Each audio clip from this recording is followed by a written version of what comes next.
Hello and welcome to another episode of Quarantine with Fulbrighters, where we bring the brightest and the best minds from all over the country to discuss pertinent issues. And what we're going to discuss today is quite pertinent because we have Jawairia Ahmad with us, who has a master's in civil engineering with a specialization in water resource from the University of Maryland. She's currently teaching at LUMS. She's also a consultant at World Bank. First of all, how are you doing, Jawairia? Thank you for inviting me. I'm very well and hope you're also doing good. I'm doing great because I'm quite excited to talk to you today.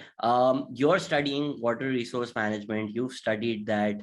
Let's do the doom and gloom first. Is the next world war going to be on water? How big of an issue actually is water currently in the world? Well, as you said, we're starting with the gloomy part, but yes, water is a very big concern. I'm not exactly sure if the next war is going to be on water, but if we have to pick one hazard, I would pick water because the rate at which fresh water is decreasing and the rate at which our consumption of fresh water is increasing is alarming, for especially for areas which are going to be proportionally high at a higher proportion affected by climate change, at things such as melting snow, melting glaciers, such as Pakistan, such as the whole high mountain Asia region. This is indeed a big concern, something that we all really need to be aware of and take into account whenever we're letting our freshwater taps keep running in our country. When you talk to a layman like me, a comedian like me who doesn't understand this, I look at the sea and I think, wow, there's just so much water. And then I read Pakistan is one of the most water stressed countries in the world. So when I read a stat like that, what does that exactly mean when people say Pakistan is a water stressed country? So when we say water stress, it means that the demand of water is higher as compared to what the supply is or can be in the future. So for example, in Pakistan's case, according to different studies, the percentage of the percentage that of the fresh water that comes from melting snow or melting glaciers is more than 50%, which means that our dependence on glacier melts, on snow melts is quite high. So if we would like to have running fresh water available in the future, then we need to be concerned about the changes brought about in the snow melt and the glacier melt due to climate change. So that is where the water stress comes in. Then on the other hand, we can see that as we are building different dams, different structures, the river flow is not natural anymore. We're controlling it, we're monitoring it. However, when there are extreme events such as extreme rainfall, that gives rise to flash floods. And that is when we think that Pakistan has floods, means it has a lot of water. So there is no water stress or we're not running out of water. However, what it means is that there is a lot of water for a short amount of time that we're not able to use as best as we would want because we don't have the capability, the storage, and then the infrastructure to use that flood water. And what it does is that it harms our current infrastructure, loss of life, social economic loss. So the increase in floods and the decrease in a stable amount of fresh water throughout a year is what it means in terms of Pakistan, that when we say that Pakistan is water stressed. It's that same argument that there is no global warming because I feel cold. But we're talking to a wider audience, which may be coming from all perspectives. When we read things like climate change is increasing the glacier melt, and you're claiming that glacier melt is our primary source of fresh water, wouldn't the next logical conclusion for a lot of people watching this might be that, oh, isn't that great? If more glaciers melt, we just get more fresh water. Yeah, so on a primary or first order perspective, that might seem the case. However, we must remember that while around 15, well, different studies have quoted different numbers, but let's say around 50% of it is coming from glaciers. The rest, or the primary chunk, is still coming from the monsoon rainfall. So if the glaciers are melting, what it means is, as a lot of ice is melted, we'll get a lot of water for, let's say, 1 year, 2 years, 3 years, 5 years, or 10 years, let's say 20 years. But then after that, all that ice has already melted. So after that 20 years, that is when the doom starts, because now there's no more ice left to melt. However, one thing that we must remember is that for Pakistan, it's a little bit different, because in Pakistan, we have what is known as the Karakoram Anomaly. So the Karakoram Anomaly is that while in the rest of the Himalayan range, the glaciers are melting at a much higher rate, in the Karakoram range, there is decrease in the glacier thickness in some areas. However, for some of the areas, the glaciers are actually increasing in their thickness. Now, there are different reasons why that is so. However, in Pakistan, the glaciers, some glaciers are melting, some are stable, and some are increasing over what the forecast suggests. However, you must also remember that the fresh water is not only coming from the glaciers melting, but also the snow, the seasonal snow that falls on in the northern areas. It melts around April, March, depending on the elevation, April, May, depending on the elevation, and then it becomes runoff in our rivers. So the timing of the snow melt is influenced by climate change.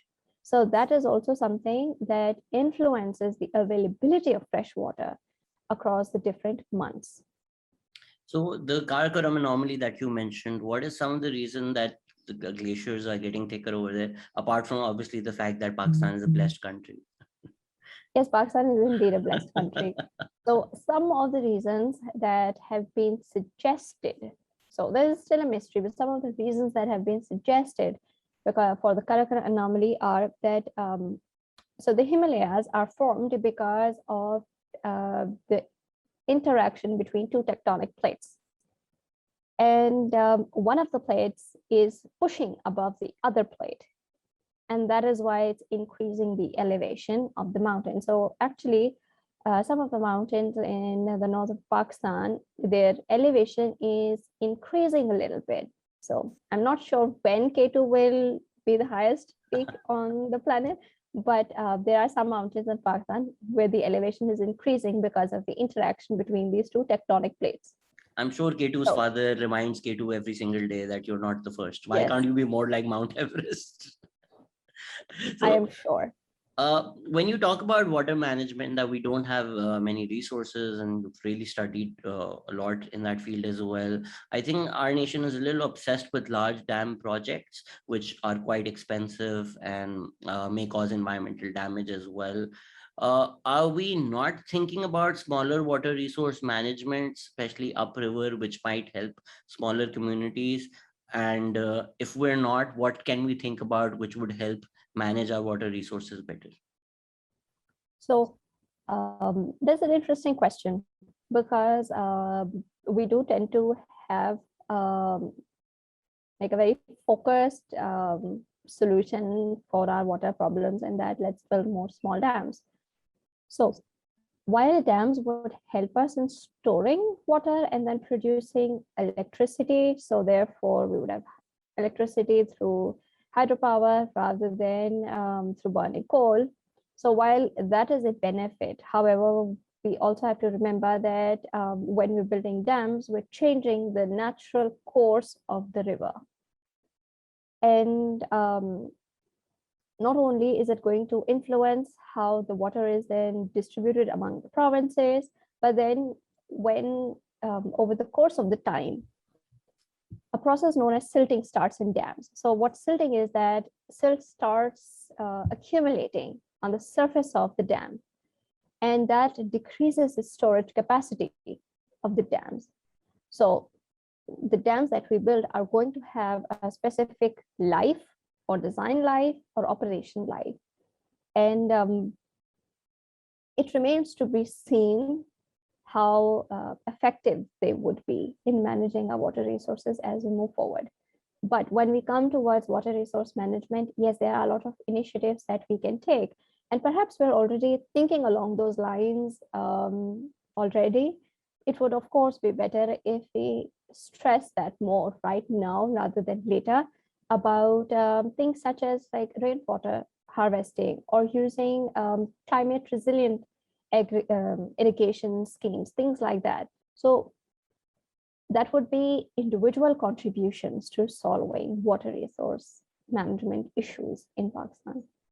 What would a climate change resistant irrigation system look like? So that would be rather than using very large channels in which there's a lot of water loss, there's a lot of evapotranspiration. So using things like drip irrigation or just efficiently managing the different irrigation channels that we have, irrigation schemes that we have, and just reducing that sort of water loss. However, I must also say that while these make sense on paper, the research done in Pakistan on the application implementation of these schemes is a little limited. So while we know on a basic level that these are things that would work, at the moment, we do not necessarily have the numbers to prove that as well, that by using. These two questions might be connected in terms of what the limitations might be, and maybe I'm completely being hypothetical over here, and I'm guessing as somebody who's not an expert in the field. I don't know why I'm doing that, but is it people's behavior? I know we were rather flippant about saying Pakistan is a blessed country, but for years we've had water resources, so maybe the people in agriculture or who are limited in terms of their knowledge about climate change or may not be aware of the modern phenomena or studies, they did they think of water as an infinite resource? So the behavior of the people has not changed enough for them to realize that water is a finite resource and they need to use it accordingly. So the water wastage is happening because people still do not see that as a thing or as a problem. So while that is, of course, one thing that particularly people who live in the city do not take into account is that there's a lot of water wastage in the city as well. On a farm level, the farmers have been farming, irrigating for centuries. So they do know that the water is their bread and butter.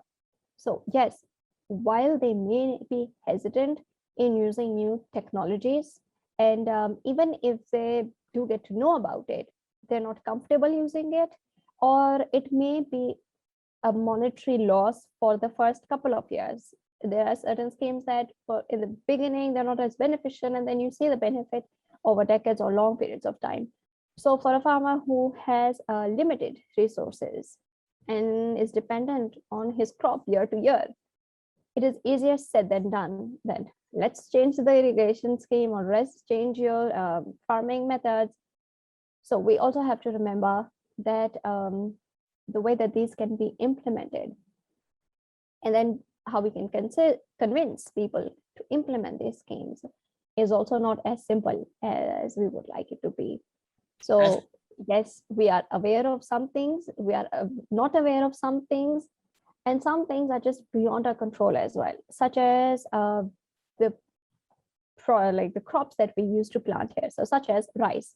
Rice is a very water intensive crop, and it's been sown here for generations. So perhaps there's a cultural aspect to it as well. Perhaps there's a dietary aspect to it, or just that there's a demand of it as well. So whenever Pakistan is exporting rice, it's also exporting water. So these are also things that we have to keep in mind in terms of water resource management. This is why you're facing resistance. You're coming for our biryani. If you tell a Pakistani that the biryani is the problem, we're going to keep eating biryani till we run out of water. We don't care about how much we run out of water in 20 years, as long as I get my plate of biryani today. Those habits are really hard to change, but I believe that is the path to glory, right? Because a lot of people might assume we just come up with legislation, but that doesn't work unless you make people aware and the farmers have a buy-in into the system or the new technology.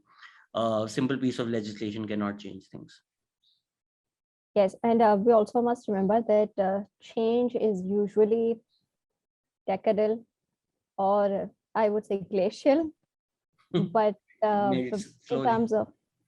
terms of climate change, we would like that change to be sooner rather than later in our behavior, in our choices and our preferences, whether it's not just about water availability, but also how um, what happens after we consume that water. So there's this aspect of that wastewater. So when we're talking about water resource management, we must also talk about the water quality as well. What is seeping into our ground, how is it affecting our groundwater, and then what are we releasing into the Arabian Sea as well. So these are all these interlinked pieces of the hydrologic cycle that we need to be aware of whenever we're designing, or implementing, or advocating for a policy.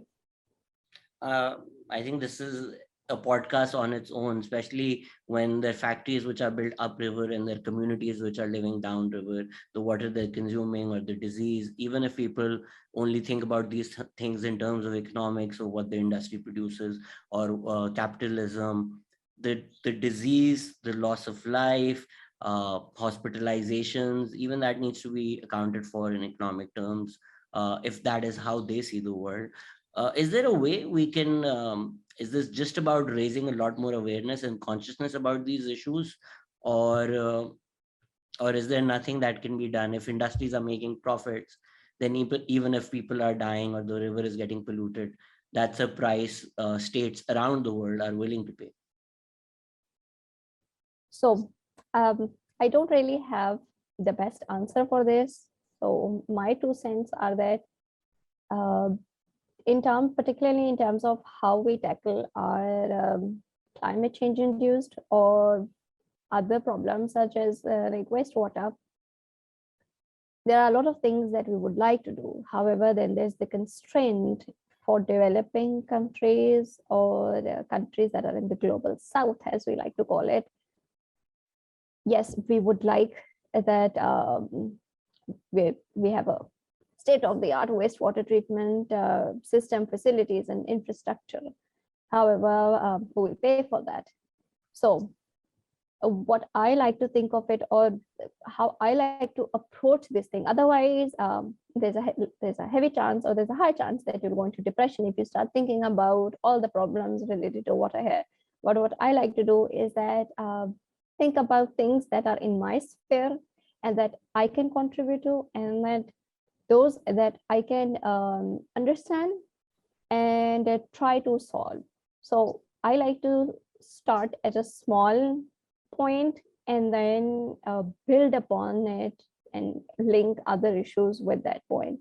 So for all the people who are working in water, I would say that everything is not your problem. Let's focus on our own parts.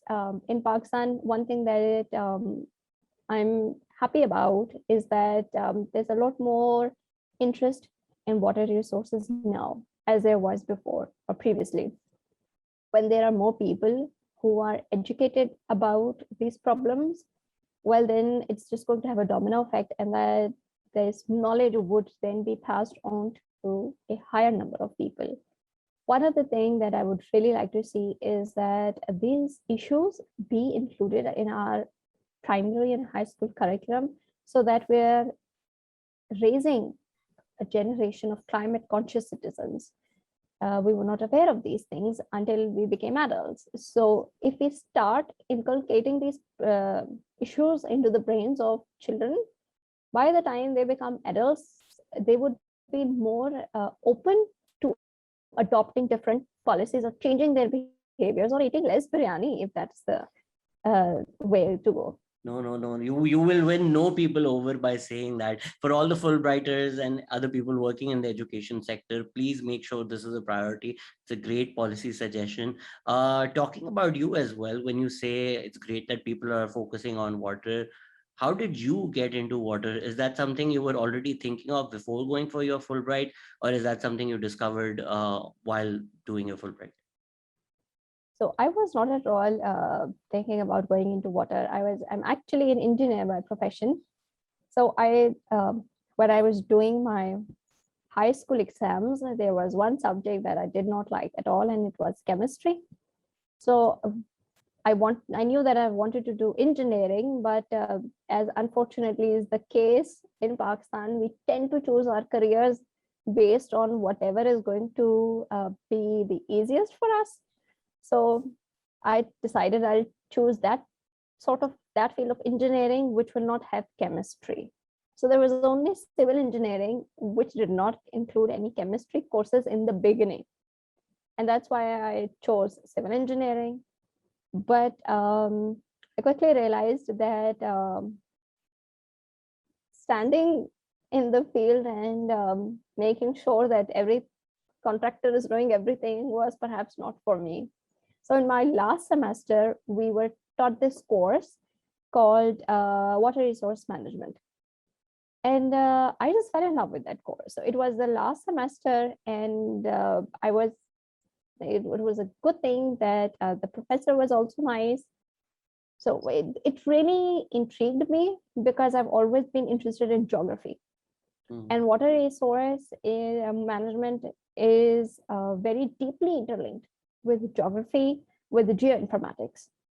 So that's where the I got involved in water. And then for my master's, so one of the fields of specialization in civil engineering is water resources engineering. And that's what I did my Fulbright studies in at the University of Maryland in water resources engineering, and then continued to do a PhD in the same field. Since you already took a course in water resource management over here, and then you obviously went in a lot more depth doing your master's, how do you think they're thinking differently about water resource management, and what, if anything, did you bring back from your master's program that has really helped you in your career since then? So um, I did change a little bit from the traditional water resource management in that I went into remote sensing and earth science. So I was more involved in using satellite data for studying the hydrologic cycle. However, one thing that I did notice was that, for example, in Pakistan, we would still be discussing how do we desilt our dams. However, there the problem was how do we make sure that the farmer is using um, a limited amount of fertilizer so that the nutrients are not in our like wastewater. So the set of problems was quite different. We have yet to come to that set of problems, and we're going to come to that set of problems because we're not thinking about our wastewater as yet. So that is something that I realized that we have to advance to that stage in terms of discussing the issues that are more important to us. We have not yet reached that level in which we're ready to think and starting to think about what all these fertilizers are doing to our groundwater, the groundwater that we eventually are drinking mind.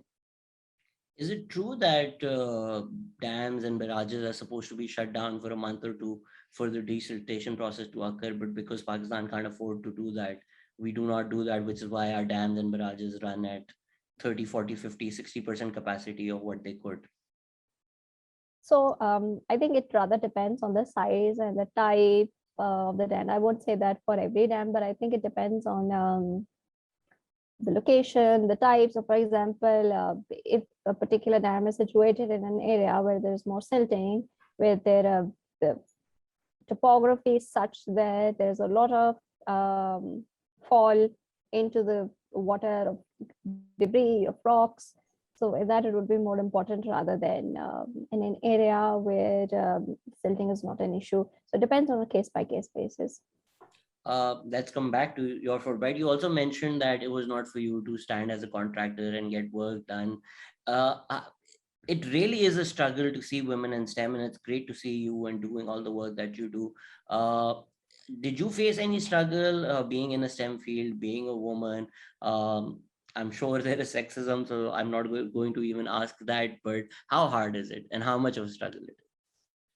So I think I would, or any female engineering student will have a plethora of stories to share, which include sexism, misogyny, chauvinism. I mean, we run out of words. But however, I will say that when I was in engineering, particularly in civil and mechanical engineering, this is a problem, in that there were only 3 girls in 120 boys.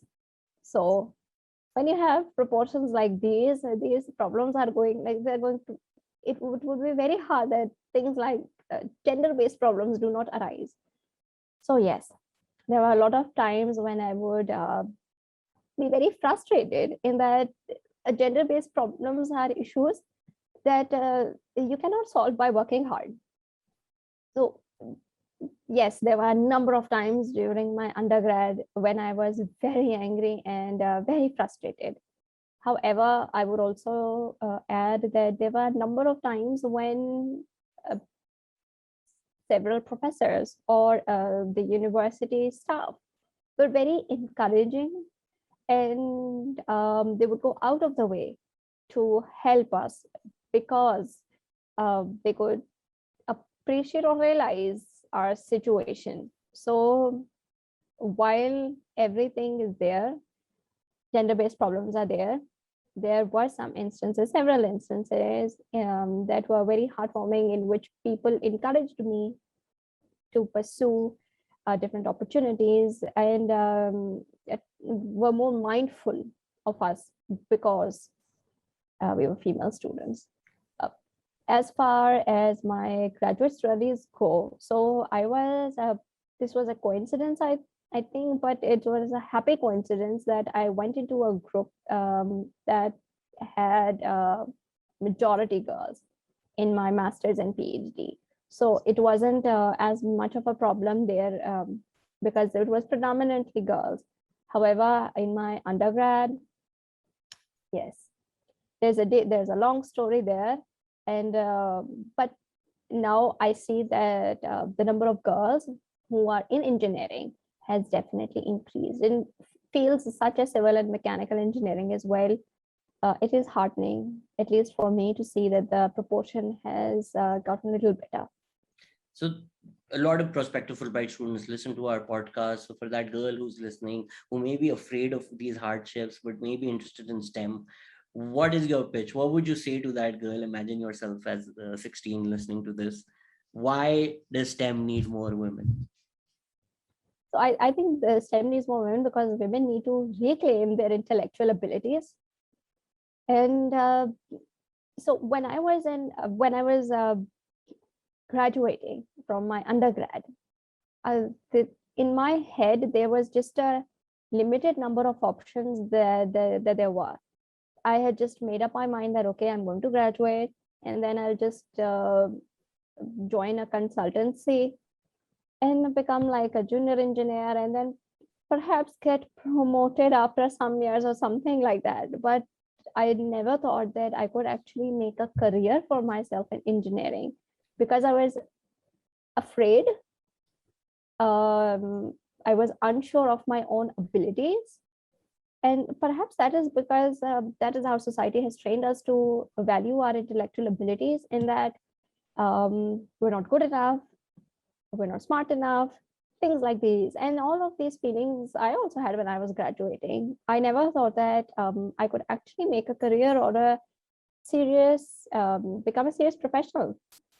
But because of Fulbright, it really helped me in changing my perspective that it is worth it. Yes, it might be a little hard in the beginning when you are the only girl in an office of 60 guys, whether that's with a contractor, with a consultant, on site or not.